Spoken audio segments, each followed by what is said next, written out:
오늘은 마태복음 강해설교 177번째 시간입니다. 오늘은 말 아래 등경 위라는 제목으로 하나님 말씀 증거하겠습니다. 우리가 지금 예수님의 비유를 배우고 있는데 이 비유의 핵심은 너희는 세상의 소금이다, 그리고 너희는 세상의 빛이다 라고 하는 거였어요. 그 중에서 이제 우리가 빛이다 라고 하는 말씀, 상당히 부담스러운 말씀인데 그럼에도 불구하고 주님은 빛이 되어라 라고 하지 않고 빛이다 라고 하셨다고 했죠. 그러면서 지난주에 나왔던 말씀, 2주간 연속 봤던 말씀이 뭐였냐면 너희는 빛인데 너희는 빛이다라는 말씀 이어서 산 위의 동네가 숨겨지지 않는다라고 하는 말씀을 하셨어요. 근데 또 숨겨지지 않는다는 말에는 디나미스, 권능이란 말이 들어있다고 그랬죠. 그러니까 우리는 숨겨지려고 하는 그 권능을 자꾸 부린다, 숨겨지려고 하는 의지가 있다는 거죠. 그래서 그걸 어떻게 봐야 되는가 2주에 걸쳐 봤는데 첫 번째 주에 봤던 해석은 우리가 세상의 빛인데 우리가 산 위의 동네라고 했죠.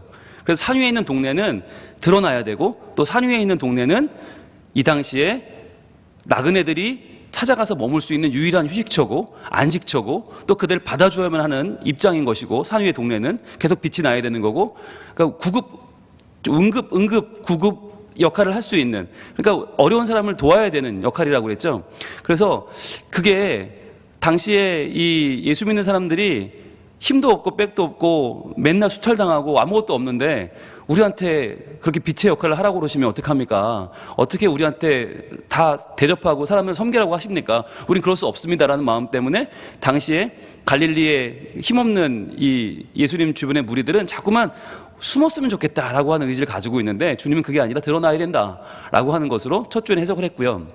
두 번째 주에는, 첫 번째 주는 말은 좀 여러분이 거부감이 좀 덜하죠. 아무래도 우리가 빛인데 우리가 산 위의 동네다. 그런데 두 번째 주에는 다른 해석을 말씀드렸어요.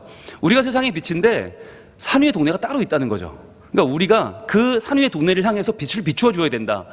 왜? 거기가 어두우니까. 근데 그 산 위의 동네가 어디였어요? 바로 시온산 위에 있는 예루살렘인 거예요. 그러니까 이게 사람들이 듣다가 깜짝 놀랄 일이죠. 이거 뭐 놀라 자빠질 일이죠. 아니, 예수님 거기가 제일 밝잖아요.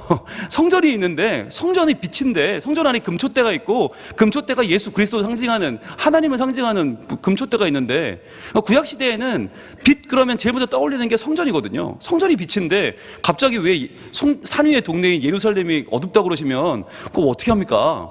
예수님 말씀은 그거 아니에요. 야, 그런데 거기가 어두워졌어.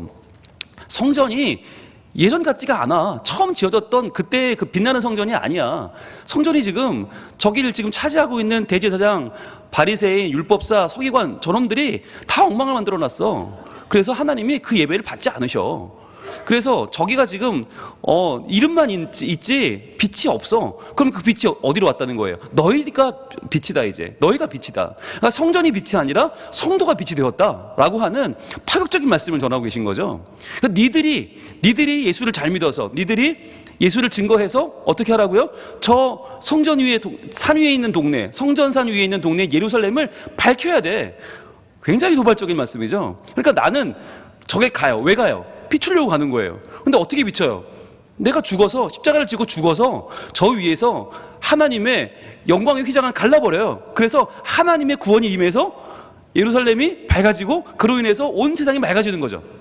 그러니까 굉장히 예수님이 이 당시 종교인들을 다 싸잡아서 비난하시는, 그러면서 유일한 소망이신 참 빛이신 자신을 드러내시는 사건이죠. 그러면서 우리에게도 요구하시는 거예요. 야, 너희들 구약의 어둠으로 남을래? 아니면 신약의 빛 할래? 선택하라는 거예요. 여러분, 이거 굉장히 도발적이지만 굉장히 우리에게 도전적인 말씀이기도 합니다. 여러분, 구약시대에 성전만 비칠 때 나머지 사람들은 되게 살기 편했어요. 왜? 난 어두움이니까. 성전만 비치지. 그러니까 1년에 3번 딱 절기 때 그냥 성전 가서 예배 드리면 돼요. 그러면 그때만 잠깐 밝아졌다가 나오면 다시 어두우면서 사는 거예요. 내 멋대로 살고 내 맘대로 살고 도둑질하고 간음하고 음란하게 살고 게으르게 살고 그러다가 1년에 3번 가서 회개하면 돼요. 재물 하나 끌고 가서 안수해서 그거 각 뜨고 불태워서 번제로 드리면 뭐 다 죄사함 받는데 뭐. 그때부터 내 맘대로 살아요. 도둑질하고 남 또 속이고 강도질하고 그거 살다가 또 1년에 3번 아이고 6월절이 됐네. 그러면 아이고 조막절이네. 아이고 오순절이네. 그리고 가서 하면 돼요. 그러니까 그때의 그 종교 얼마나 이게 형식적이고 얼마나 가식적이고 얼마나 위선적입니까? 예수님은 그거 하나님 받겠냐 하는 거예요. 그래서 점점 구약이 지나가면서 여러분 어떻게 돼요? 솔로몬 때 감격은 다 사라졌어요. 이 말라기에 오면요, 하나님이 토할 것 같다고 그러세요. 야, 나 정말 너희 도저히 못 보겠다. 니들 이게 예배냐? 야, 정말 니들 먹던 음식을 가져다가 주는 그런 음식 재사용하는 것 같은 이런 예배 나는 받기 싫다. 하나님이 정말 거부하실 정도의 상황이 돼버리잖아요. 그리고는 중간기가 지나고 예수님이 오셔서 그 예배를 아주 호되게 비판하시는 거죠. 그 말씀 우리가 지난주에 배웠어요. 그러면서 우리가 뭘 배웠냐면 정말 새로워지는 우리의 도전이 필요하다. 신앙의 도전이 필요하다. 여러분, 우리가 사실 구약 시대 사람들처럼 살고 있잖아요. 솔직히 아니세요? 여러분, 일주일 내내 사는 삶과 교회 와서 예배드리는 삶이 같아요? 교회 와서 예배드릴 때는 다들 멀쩡해 보입니다. 예, 여러분, 에스더 같아요. 죽으면 죽으리라 할 것 같아요. 여러분, 다스데본처럼 보입니다. 예, 돌로 맞으면서도 주여 하고 돌아가실 것 같아요. 지금 맞으면 네, 가능할 것 같아요. 우리 주집사님 지금 돌로 치면 주님 그러면서 할렐루야 돌아가실 것 같아요. 네, 다 그럴 것 같아요. 그런데 문제는 교회 밖을 나가면 그게 안 되잖아요. 교회 밖에 나가면 누가 다 돌 던지면 어떻게 해야 돼요? 쫓아가가지고 그냥 말이야 내가 누군지 아냐고, 내가 소시적인 말이야 이러면서 17대1로 붙었는데 말이야 이러면서 또 우리 성제를 부릴 거 아니에요. 이게 우리 현실이에요. 우리 현실이 구약이랑 똑같아요. 교회 왔을 때는 어머나 목사님, 어머 집사님, 어떡해, 어머나 할렐루야 이러지만 교회만 나가면 언제 그래라는 듯이, 왜요? 여기 교인이라고 안 써놨잖아요. 성민교회 아무것도 안 써있으니까 여러분 마음대로 해요. 마음대로 지나다가 누가 차 끼어들면 뭐 샬라샬라 하면서 외국말 막 하고 막 하잖아요 우리. 그러니까 이게 뭐냐, 교회 가서만 빛이고, 난 교회 가서만 성전에 빛이 있을 때만, 나는 절기 때만 빛나는, 예배 때만 빛나는 빛이고, 내가 일반 사업할 때는 내 맘대로 이중장부 쓰고 내 맘대로 사람 괴롭히고 갑질하고 내 맘대로 막 살아도 되는 거예요. 그게 구약이에요. 근데 이게 이제 산 위의 동네가 저기 있고 우리가 거길 비춰야 되는, 우리가 비춰서 거길 변화시켜야 되는, 그래서 우리가 빛으로 이제 빛나야 되는 삶이 되면 이게 힘들어지는 거예요. 신약으로 오면 내가 빛인데, 내가 빛이 나야 되는데, 어디서나 빛이 나야 되는데, 교회만이 아니라, 예배만이 아니라 모든 시간, 모든 사업, 모든 직장, 모든 교회, 모든 가정, 모든 사회에서 내가 빛이 되어야 되는데 이게 어렵잖아요. 어려우니까 우린 자꾸 그걸 싫어해요. 그래서 신약의 빛 되게 싫어하고 나는 구약의 빛이 좋아. 그러면서 나는 그냥 어두움으로 살래 하고 살잖아요. 지난주에 봤던 말씀 한번 볼까요? 에베소서 봅니다. 에베소서 5장 8절. 바울이 이렇게 증거를 하는데, 우리 에베소서 5장 8절 먼저 보겠습니다. 자, 에베소 5장 8절에 바울이 이렇게 얘기를 하죠. 너희가 전에는 어두움이더니 그랬어요. 이게 구약시대예요. 구약시대에 너희는 어두움이었다. 빛은 성전이나 가야 있었다. 하나님 앞에나 빛이 있지 너희들은 어둠으로 살아도 아무 문제가 없었다. 그런데 이제는이 뭐예요? 예수님이 오신 다음에는, 예수님이 이 땅에 오시고 우리를 위해 죽으시고 부활하셔서 우리에게 빛을 비춰주시고 너희가 빛이라고 하신 뒤에는, 신약시대에는 뭐가 어떻게 됐어요? 주 안에서 빛이라. 주 안에 있으면 우리는 빛이에요.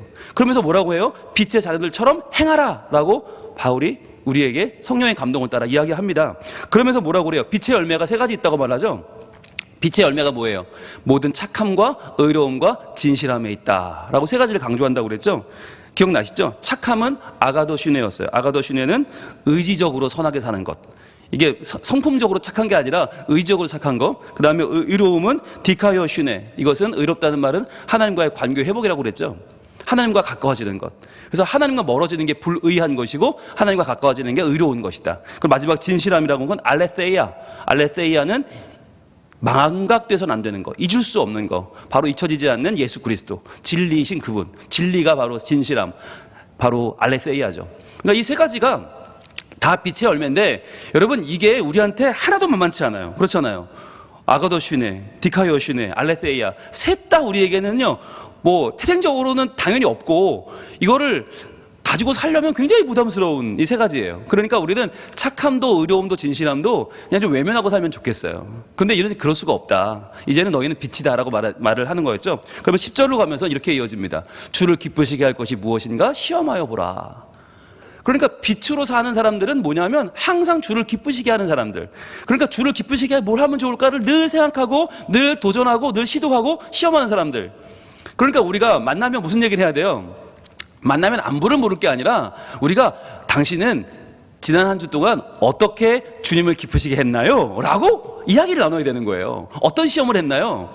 가정 안에서 어떻게 주님을 기쁘시게 했나요? 어떻게 빛의 열매를 맺으며 살았나요? 어떻게 당신은 착하고 의롭고 진실하게 살았나요? 이걸 물어봐야 되는 거예요.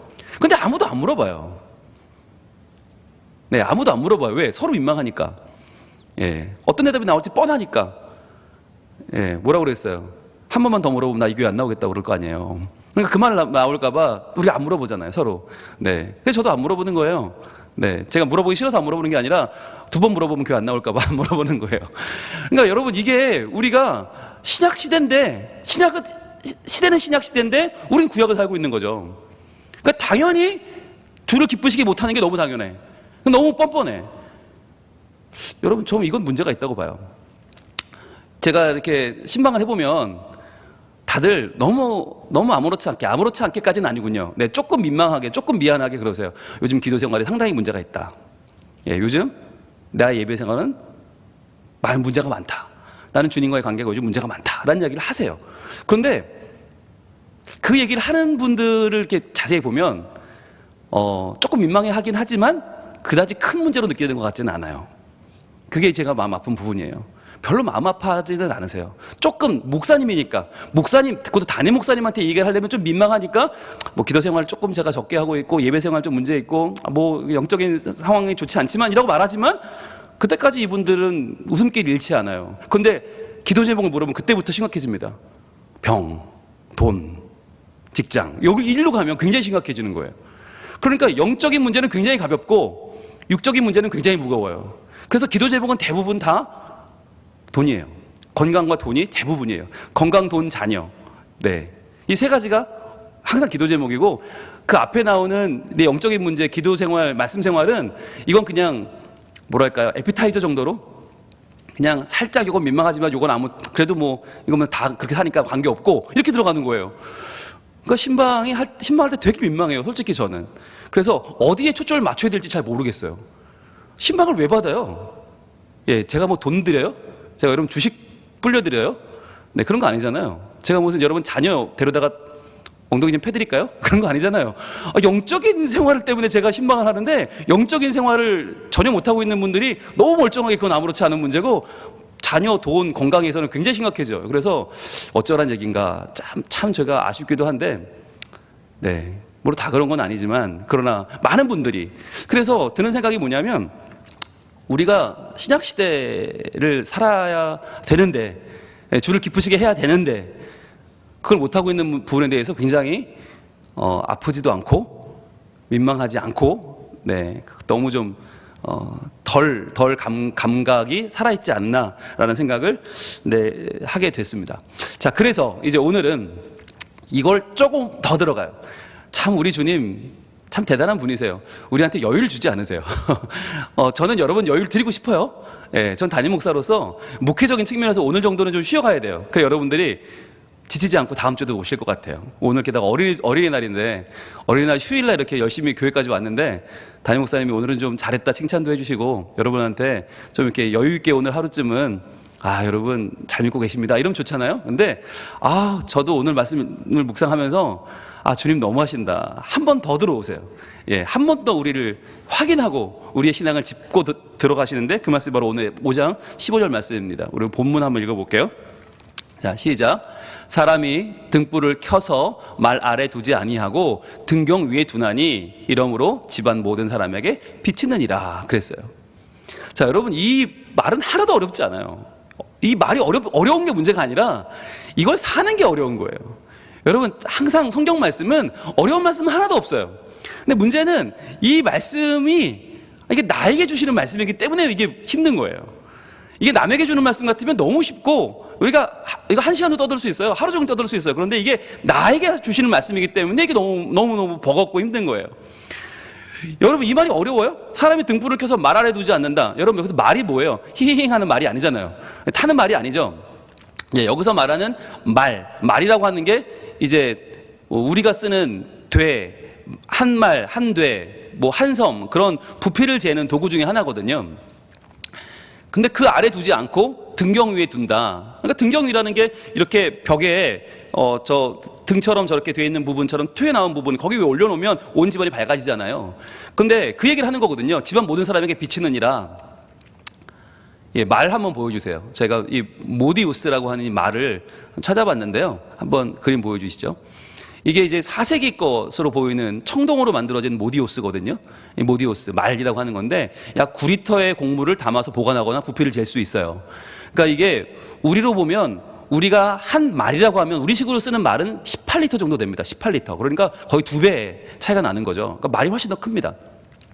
그러니까 한 말이라고 할 때 떡을 한 말 하면 굉장히 많은 거예요. 그래서 한 말이 10번 한 말을 하면 이렇게 한 섬이 되니까 180리터가 한 섬이거든요. 그러니까 한 말이 18리터 굉장히 많은데 모디우스는 그 절반 정도 돼요. 그래서 이걸 번역할 때 개정개혁판이 말이라고 번역했는데 그래도 비교적 정확하게 한 거예요. 2배 차이니까. 그런데 제가 보니까 공동번역이나 표준세 번역은 이걸 되라고 했거든요. 근데 되박하고는 달라요.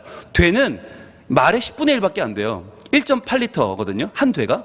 그러니까 이거를 모디우스를 되라고 하면 이거는 좀 차이가 많이 나는 거고 말이라고 하면 약 2배 정도 차이가 나는데 이 모디우스를 등불에 씌운다.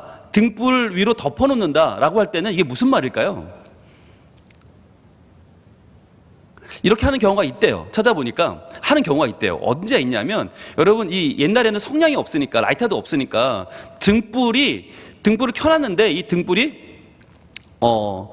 계속 켜져 있어야 되잖아요. 그런데 이걸 내가 불을 켜다가 내가 있으면 괜찮은데 자리를 비우거나 할 때 이게 애들이 그 등불을 건드릴 수도 있고 또 옛날에는 동물들이 많았으니까 뭐 뱀도 있고 막 여러 가지 동물들이 있으니까 이거 넘어뜨리면 불이 날 수 있잖아요. 그래서 그때는 자기가 자리를 비울 동안에만 그 등불에 뭔가를 씌워 놓는다는 거죠. 그때 이제 말로 덮어놓고 이를 보고 오는 경우도 있었다는 거예요. 그러니까 그런 경우도 있는데 그거는 특별한 경우지, 정말 특별한 경우지 등을 켜놓고 말로 덮어놓는 일은 별로 없잖아요. 자, 그래서 일단 이 모디우스가 9리터짜리로 등불을 덮어놓는다는 건 굉장히 특별한 케이스지 이게 그런 것이 절대로 일반적이진 않다는 거잖아요. 그래서 덮어놓지 않고 대신 등경 위에 올려놔서 등불은 보여줘야 된다라고 하는 거잖아요. 여기서 말하는 등불, 리크노스라고 하는 말, 리크노스. 이 리크노스가 이 당시에 유일한 비추는 불이에요. 여러분 요즘 같으면 불이 얼마나 많아요. 가로등도 많고 가게 간판도 많고 자동차 헤드라이트도 있고 밖에 나가면 불이 굉장히 많잖아요. 하다못해 핸드폰에도 이 불빛이 나잖아요. 핸드폰 불빛 기능도 있고 우리가 굉장히 불을 많이 가지고 사는 거예요. 현대인들은. 근데 이 당시에는 불이라고는 없어요. 해가 지고 나면 불이 없어서 리크노스라고 하는 이 등불 외에는 빛이 없어요. 그래서 여러분 리크노스에서 나온 말이 룩스란 말이 나왔어요. 룩스. 그게 빛을 재는 단위잖아요. 몇 룩스 하잖아요. 그 룩스란 말이 리크노스에서 나왔거든요. 유일한 불이니까. 그러니까 등불이 유일한 등불이에요. 그러니까 사람이 등불을 켜서 말 아래 두지 않는다라고 할 때 그 사람은 당연히 하나님이고 그 등불은 바로 우리죠. 자, 근데 여기서부터 이제 우리가 좀 문제가 생기는 거예요. 이게 상당히 부담스럽잖아요. 아니 등불 말고 다른 것도 많이 있다면 우리가 별로 부담이 없는데 등불밖에 없는 시대에 우리에게 등불이라고 한단 말이죠. 등불을 왜 말 아래 숨겨놓겠냐? 왜 가려놓겠냐? 당연히 등경 위에 둬서 온 사람이 보게 하지라고 하시는 거예요. 여러분 우리가 빛이다라고 말하면 우린 조금 덜 부담스러워요. 왜? 빛은 여러 가지 종류가 있으니까. 그런데 등불이다라고 딱 한정해서 말씀하시면 굉장히 부담스러운 거죠. 왜? 등불이 꺼지면 그때부터는 암흑이니까. 등불이 꺼지면 끝이에요. 등불 밖에 없는 시대에 등불 리크노스가 아니면 빛을 비출 수 없는 시대에 너희들 등불이라고 하시고 등불을 내가 켜놨는데 덮어놓으면 안 되는 거 아니냐? 너희가 드러나야 되지 않니라고 말씀하시는 거죠. 그러니까 이 말씀대로 살려면 어떻게 해야 되냐면 지금부터 여러분이 명찰을 다셔야 됩니다. 여기다가 나는 교회 다녀요 라고 쓰고 다니셔야 되는 거예요. 네, 나는 성민교회 다녀요 라고 쓰고 다니셔야 돼요. 하실 수 있겠어요? 네. 제가 분홍색 옷을 입고 다니는 이유는 아시죠? 저는 분홍 목사입니다. 다음 세대를 사랑하는 그분을 전하는 홍 목사입니다. 라고 하는 표시로 저는 이 분홍색을 입고 다녀요. 근데 상당히 민망합니다. 특히 이제 다른 교회 설교하러 가거나 그러면 상당히 민망해요. 처음 보는 분들은 다들 저를 진짜 이상하게 보시거든요. 나이께나 먹을 것 같은 사람이 왜 저러고 다니지? 이런 표정으로 저를 보거든요. 이 분홍색 옷이 굉장히 부담스러운데, 그래도 제가 이런 걸 입는 이유는 뭐예요? 이게 저의 명찰이에요. 드러내는 거예요, 저를. 저는 다음 세대 사역하는 분홍 목사입니다. 저는 다음 세대를 키워내는, 양육자들을 길러내는, 그래서 어른들을 훈련시키는, 부모와 교사들을 훈련시키는 사역을 하는 사람입니다 라고 하는 거 저는 드러내고 다니는 거잖아요. 근데 과연 여러분들에게 그렇게 여러분을 드러내고 다니라고 하면 얼마나 부담스러울까요? 얼마나 힘들까요? 자, 그런데 여기서 중요한 게 있어요. 힘든 이유는 뭘까요? 부담스러운 이유는 뭘까요? 왜 여러분이 교회 다닌다는 것을 밝히기가 부담스러울까요? 우린 유일한 리크노스인데 말이죠. 왜 그럴까요? 지금 예수님은 어떤 말씀을 하는 거냐면, 너희들은 모두에게 보여줘야 돼 라고 하는 거예요. 모두에게 보여줘야 돼. 왜냐하면 너희가 추구하는 것이 세상 사람과는 다르기 때문이야 라고 하시는 거죠. 세상 사람들이 추구하는 것보다 너희가 추구하는 것이 훨씬 더 가치 있어 라고 하는 걸 주님이 전제로 말씀하시는 거예요. 여러분, 우리가 사람들한테 내가 교회 다녀요 소리를 못하는 이유가 뭐냐? 내가 추구하는 게 사람들만 못해 보이는 거예요. 내가 추구하는 게 사람들이 볼 때 살짝 좀 불필요한 거, 살짝, 이렇게 말씀드려 죄송합니다, 정신 나가 보이는 것 같으니까 말을 못하는 거예요.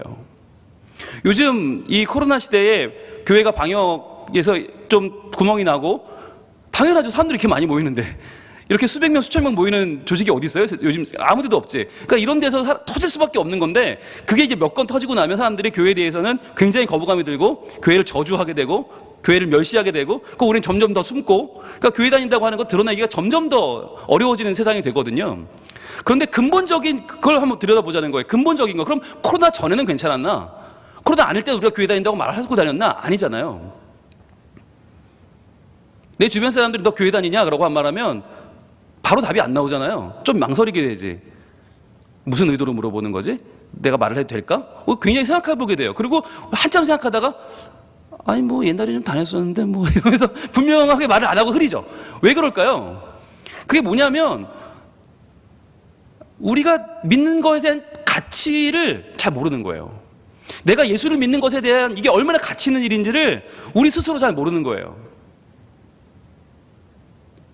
사람들이 먹고 사느라 바쁜 거에 대해서는 굉장히 당당합니다. 그런데 우리는 먹고 사는 것만도 못하게 신앙을 취급하는 거죠. 먹고 사는 걸로 바쁜 건 당연한 거고, 내가 교회 나가는 걸로 열심을 내면 부끄러운 게 돼버린 세상.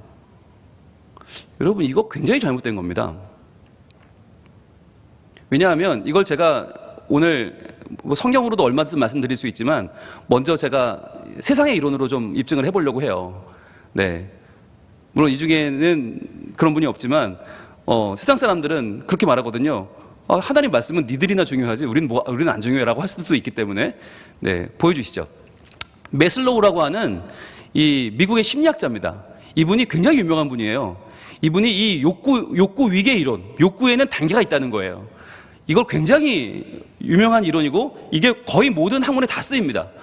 심리학뿐 아니라 뭐 사회학에도 쓰이고 거의 모든 학문에 쓰이는데, 이분이 이제 욕구를 쭉 단계를 나눴는데, 그 중에 제일 하위 욕구가 생리적 욕구라는 거예요. 생리적 욕구, 이거 제일 하위인데, 여기에는 이제 식욕, 성욕, 배설욕 이런 게 들어가죠. 그러니까 당장 안 하면 큰일 나는 거.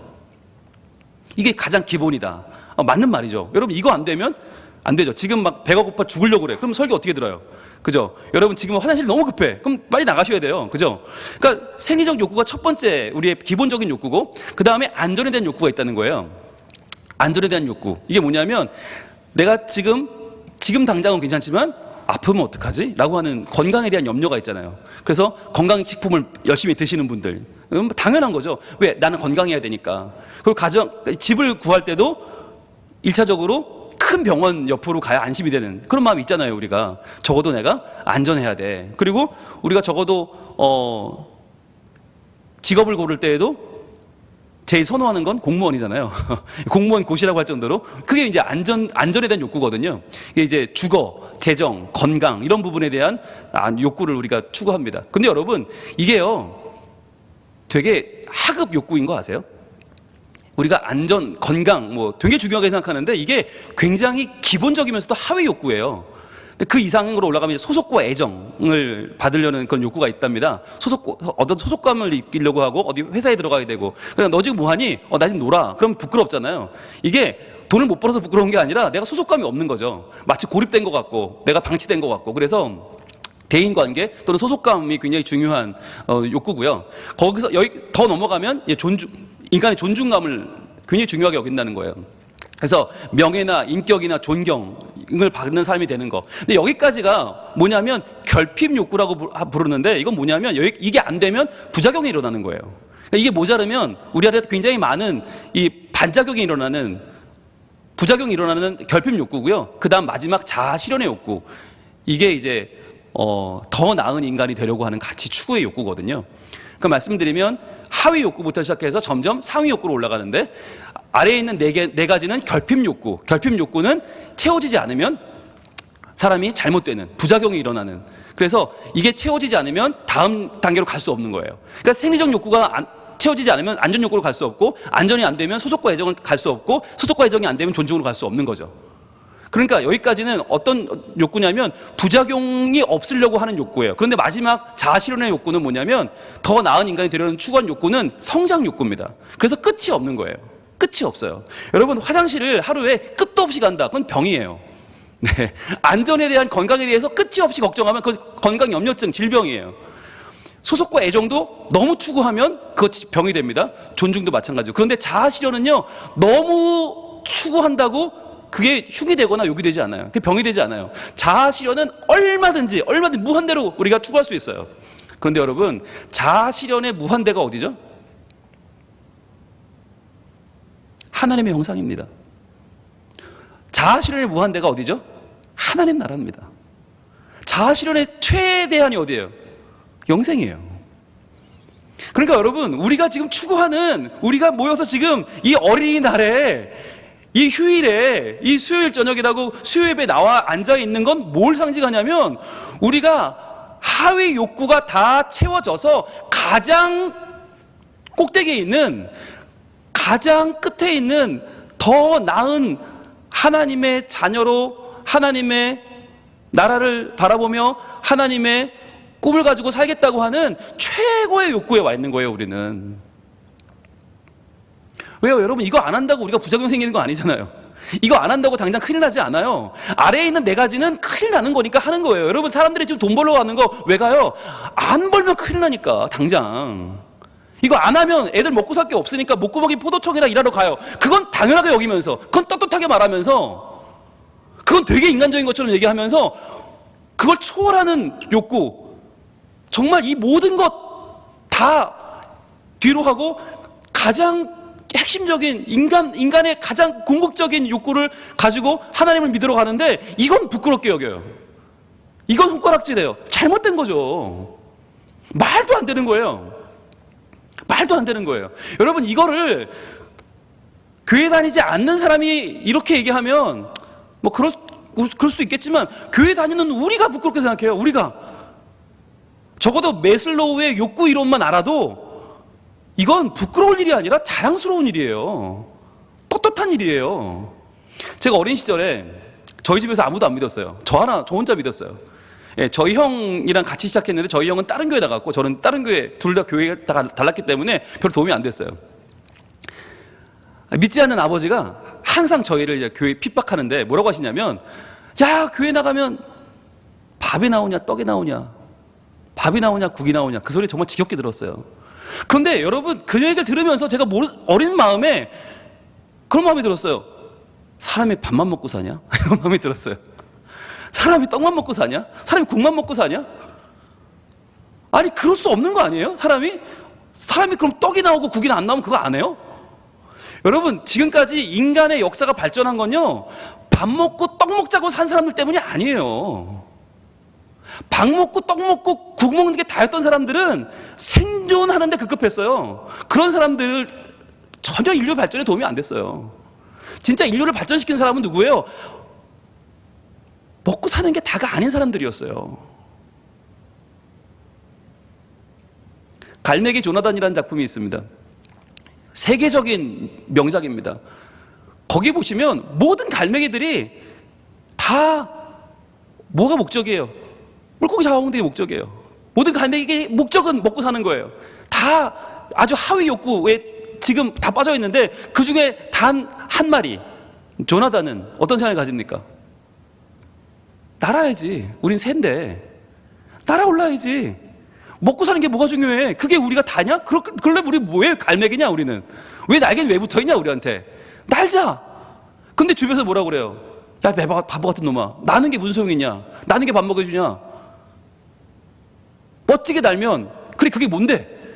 그럼 네가 배부르냐 오늘? 잠 잘 잘 수 있냐? 아니잖아. 그리고는 모든 동료가 다 막아요. 근데 조나단이 계속 시도하죠. 계속 시도하다가 결국 날아오릅니다. 날아올라서 어떤 한계를 뛰어넘어서 날게 돼요. 근데 여러분 그 소설 마지막에 어떻게 되는지 아세요? 어떤 한계를 뛰어넘어 올라갔더니 나 혼자인 줄 알았는데 아니더라는 거예요. 그 위에는 더 높은 걸 추구하는 수많은 갈매기가 있더라. 거기는 다른 세상이 있더라는 거예요. 이 땅에서 내 주변에 있는 놈들, 먹고 사는 게 다인 놈들, 물고기 잡는 법 그 연구하고 물고기 잡는 게 인생의 전부였던 그 놈들이 단 줄 알았는데, 나 혼자만 특별한 줄 알았는데, 나만 별난 줄 알았는데, 내가 창조주가 주신 이 날개라는 걸 활용해야지라는 마음으로 더 높이 높이 나는 법을 개발해서 높이 높이 올라가서 새로운 세상에 들어갔더니 거기에는 온통 다 나 같은 애들이 다 있더라는 거예요. 여러분 이게 예수 믿는 거예요. 이게 신앙이에요. 세상에는 내가 독특해 보여요. 내가 특별해 보여요. 예수 믿는 나만 이상해 보여요. 다 어둠이고 너도 어두워져라 하는 거예요. 나만 빛이니까 사람들이 이상하게 봐요. 나만 하나님을 알고 나만 하나님을 섬기고 나만 믿음을 가지고 있으니까 사람들이 다 날 이상하게 봐요. 그런데요 여러분 여기서 우리가 날아오르면, 여기서 정말 내가 이 땅에서 먹고 사는 문제가 아니라 이 땅에서 안전과 이 땅에서의 소속감이 다가 아니라 내가 더 나은 인간이 되려고 하는 가장 큰 욕구로 하나님의 손을 잡고 하나님의 놀라운 신앙의 세계로 들어가면요 거기에는요 또 다른 리그가 있다는 거예요. 또 다른 세상이 있더라는 거예요. 그게 어디예요? 그게 하나님 나라예요. 여러분 그래서 이 하나님 나라를 본 사람들은 그때부터 똑같이 살 수가 없는 거예요. 이전과는. 왜 스데반이 돌에 맞아 죽으면서 저 하늘나라에서 서서 나를 바라보시는 예수님 바라보면서 어떻게 행복하게 죽었어요? 본 거예요. 그 나라를 본 거예요. 먹고 사는 게 다가 아니고 이 땅에서 돈 벌고 이 땅에서 농사 짓고 이 땅에서 주고받는 게 다가 아니고 하늘나라에 더 놀라운 삶이 있는 걸 본 사람만 그 돌에 맞아 죽을 수 있는 거예요. 행복하게 죽을 수 있는 거예요. 근데 그걸 못 본 사람들은요, 저 바보 같은 놈, 저 어리석은 놈, 아 예수 안 믿는다 그러면 될 텐데, 저 이제 안 믿어 한마디면 살려줄 텐데 왜 그걸 못하고 돌에 맞아 죽어? 저 스데반 저 이해할 수 없는 저런 무지몽매한 놈, 어리석은 놈. 그런데 여러분 누가 무지몽매한 겁니까?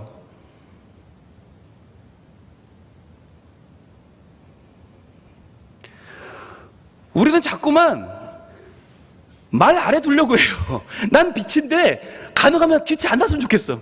누가 날 가려면 좋겠어. 이렇게 가려서 내가 교회 가는지를 아무도 몰랐으면 좋겠어. 예수 믿는 게 왠지 부끄럽고 예수 믿는 게 왠지 흉이 되고 예수 믿는 게 괜히 창피하고 그래서 말로 가려놓는 우리의 이 어리석은 마음 가운데 예수님 말씀하시는 거예요. 예수님이 너희를 빛이라고 하시는데 하나님 너희를 빛으로 지으셨는데 니들은 열심히 가리고 앉아있냐? 그럼 하나님 뭐가 되냐? 왜 신앙생활을 니들 맘대로 하냐? 말씀대로 해야지. 왜 하나님이 지으신 너희의 귀중한 가치를 왜 스스로 땅에 떨어뜨리고 있느냐라고 하는 거예요.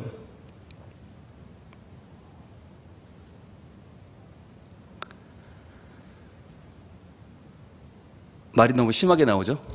죄송해요. 근데 예수님이 지금 그래요. 예수님 마음이 지금 그래요. 야 너희들 왜 그러냐? 왜 그렇게 말 안 되는 짓을 자꾸 하냐? 왜 등불을 말 아래 숨겨두려고 그러냐? 그러지 마라.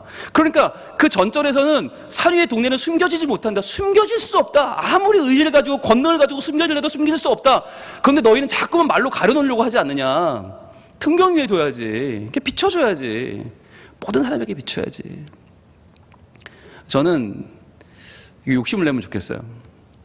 예. 저는 저희 성민의 가족들이 욕심을 가지면 좋겠어요. 내가 드러나리라. 드러나서 모두에게 비치는 빛이 되리라. 왜? 예수님 말씀이니까. 그게 우리 교회 담임 목사님 얘기면 안 해도 돼요. 그게 분홍 목사 얘기면 안 해도 돼요. 그런데 예수님 말씀이에요. 그러니까 저도 전하지 않을 수가 없는 거예요.